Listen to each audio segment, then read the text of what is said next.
fucking David Boyle, and I'm quitting alcohol. So a famous sandalwood movie star died today. Sandalwood is what they call the cinema in Karnataka, where Bangalore is, where I'm staying.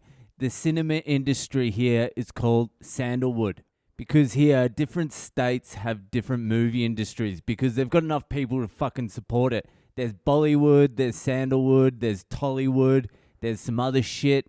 But Puneet Rajkumar, one of Sandalwood's biggest stars, passed away today. The Indians are not dealing with it well. He's one of those guys where there's got to be a few suicides.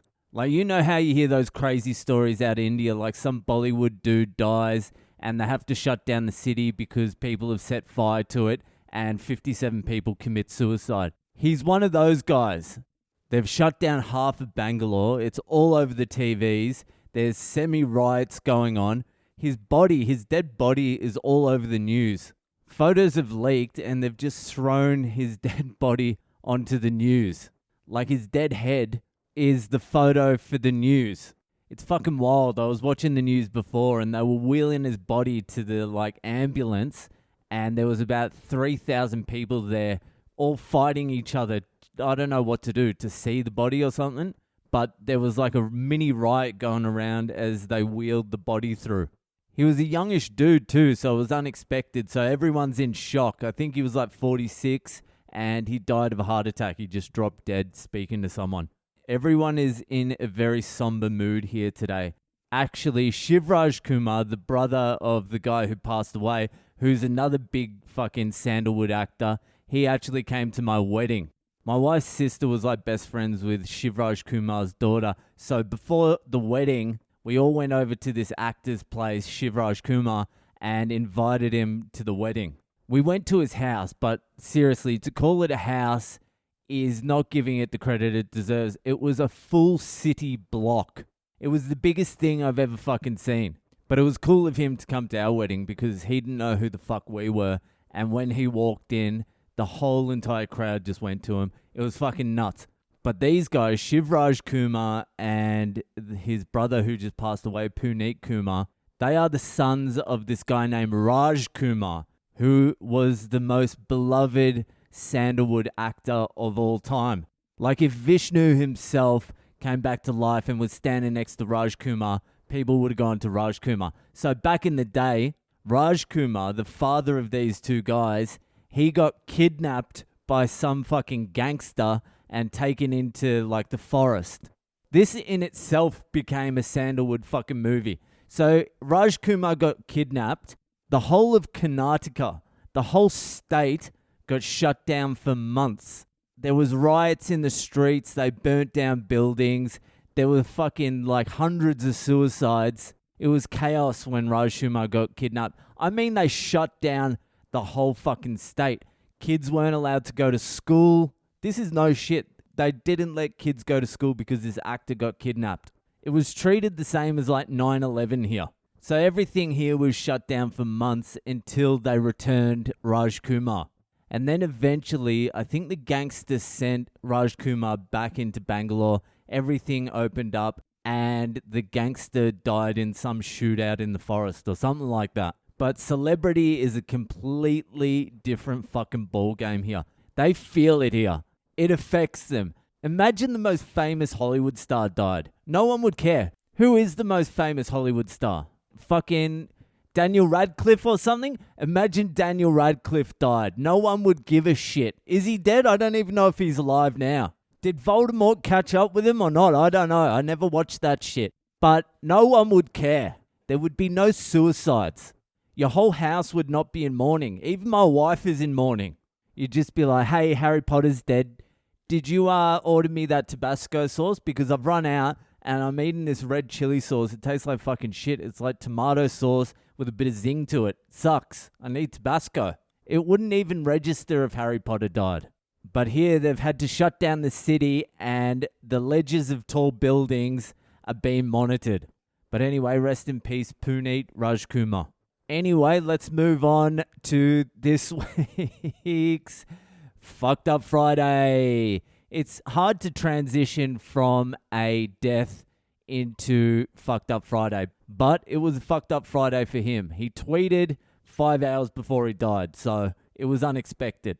Anyway, if you would like to send in your very own Fucked Up Friday to be read on this podcast, send it to my email, which is boylecomedy@gmail.com, or join the Patreon for a beer a month, a fucking frothy a month. You are supporting this podcast and the boy Al. I hope a few people suicide when I die. If I don't get 10 to 15 suicides, then have I really lived? Anyway, join the Patreon, skip the Fucked Up Friday line, support a podcast that you love and enjoy. The links to the Patreon are in my social media bios, or just send me a message and I'll send it to you and we can have a little fucking chat. And then midway through, I'll get distracted and forget to message you for like 8 days. That's the way it works. Anyway, let's move on to this week's Fucked Up Friday. So this week's Fucked Up Friday is all the way from the USA, Georgia. Georgia. The whole day through, just an old sweet song keeps Georgia on my mind. Georgia on my mind. So anyway, the man from Georgia wants to remain anonymous.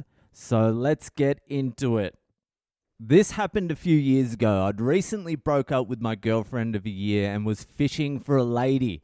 I was liking this particular woman's Instagram posts for some time. Is that how you can pick up? Can you pick up just by liking some fucking random Instagram posts from some chick? That is wild. That takes absolutely zero fucking skill. I'm like some old man complaining about the youth these days. Back in my day, it used to take skill to fuck a chick. Anyway, I was liking this particular woman's Instagram posts for some time that I had met several years earlier. Okay, wasn't a random. Maybe I should have finished the sentence. She said we should hang out, and after a few flakeouts on her side, we finally hung out, went on a date and hooked up. I suppose it went well because the next day she hit me up wanting to go dancing that evening. For the record, I don't dance, but you know how it goes. New girl, whatever, let's do it. I met her at her house, or rather her mom's house, as she was living in the basement. Ooh, you've got a catch there. Living at her mom's place in the basement. I arrived at the agreed time of 9 p.m. to find her still getting ready. 3 or so hours went by. Finally, she seemed to have her shit together, and when we got her car, she started the engine and then said, "Hang on, I need to go to the bathroom." Fine by me. Then 15 minutes later, we start the drive to Atlanta, which is about 40 minutes from her house, and we finally arrive at the dance club. Mind you, the bars close at 2 a.m. in Atlanta, and last call is around 1:45-ish. So we arrive with enough time to take 2 shots and buy 3 other girls shots. She's paying, and grab a drink for the dance floor. We dance for about 2 songs or so before the music stops, and it's time for everyone to go home. She tries to sneak past the bouncer and get another drink. At this point, I'm just kind of like, how the fuck does she think this is going to play out? The bouncers finally get us out the door, and she's mad and still wants to party. We drive to Midtown and see a crowd of people in front of one of the more gay clubs. She parks, and we both, me begrudgingly, ask where the after party is. Keep in mind, my hopes were to dance with her a little bit, get her all hot and bothered, and take her home for round 2. The last thing I want to do is party with a bunch of gay dudes. Gay dudes are good partiers. You'll always have a good, weird, seedy time with gay dudes. So I'm asking some guy if he knows anything about an after party as he's checking me out. When I turn around, I see her giving some guy $100 as she stashes a baggie of white powder in her purse. I say, "Did you just buy some coke?" And she's all like, "Yeah, I was doing it earlier, but I didn't want you to judge me. In other words, I'd rather not share the coke with you." Next thing you know, I'm piled in her car with 2 gay guys and the most beautiful lesbian you've ever seen, doing key bumps of coke, and now we're going to a gay after party. I've been warned there will be mostly naked men there, and I'm all, "It's fine, All I'm really hoping for is this girl will eventually give up the puss before I'm too tired to care. We go to the basement of a sandwich shop. That sounds like a real underground gay after party. We end up partying with these gay guys and we buy a lot more of the white powder, which supposedly is coke, but I can tell this ain't coke. We're snorting some sort of amphetamine because all I feel is alert. Meanwhile, this beautiful lesbian keeps trying to convince my girl, let's call her Vay, that she should come home with her, not me. Vay tries to float the idea of a threesome, but the lesbo is not having it. At around 5:30 a.m., we decide to leave, lesbo in tow, and find a naked gay guy crawling up the stairs to leave. The bouncers help him, and we begin driving back to her house with the lesbo. She stops somewhere to get downers. Long story short, that morning I got no puss, nor did the lesbian. None of us can sleep because Vay keeps standing up and wandering around. Now, she has told me she takes drugs for anxiety, and at this point I'm pretty sure this chick has got a lot more going on than that, but I didn't think much of it. We all go to lunch at about 11 a.m. and Vay tells the lesbo she'll take her home and says she'll come back to my house after she drops her off. About an hour later, I accept the lesbo's Instagram friend request and hop in the shower. When I hop out, the lesbo has sent me a message saying, help. Vay is on her way to ER. Can you please pick me up at the gas station? I have no money to get home. I said, fuck. What the fuck? Sure. Apparently, Vay overdosed on the meth we thought was coke in the gas station bathroom, because if you know anything about mixing drugs, coke/meth mixed with barbiturates, Xanax, Calopin, it's a fatal combo. All I can think about is how I met her mother the other night, and if Vay dies, I'll be the first suspect.